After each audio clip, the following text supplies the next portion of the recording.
SSC পরীক্ষার্থী 2024 result প্রকাশের দিন এই 5টি ভুল একদমই করবে না। 5টি ভুল কি জানতে পারবে আজকের এই ভিডিওটির মাধ্যমে।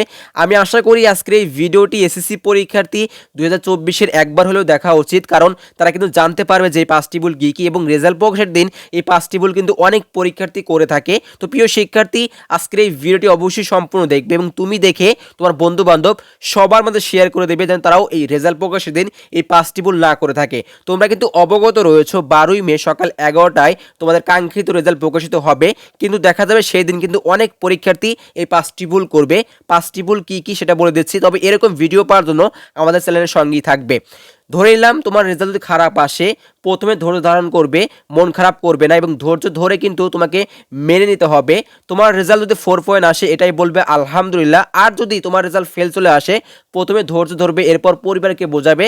সেদিন অর্থাৎ তোমার রেজাল্ট যদি ফেল চলে আসে, পরিবার থেকে শুরু করে তোমার বন্ধু বান্ধব সবাই কিন্তু অনেক কথা বলবে। এদিকে কান্না দিয়ে তুমি ধৈর্য ধরবে, এরপর তুমি বোর্ড চ্যালেঞ্জ করবে।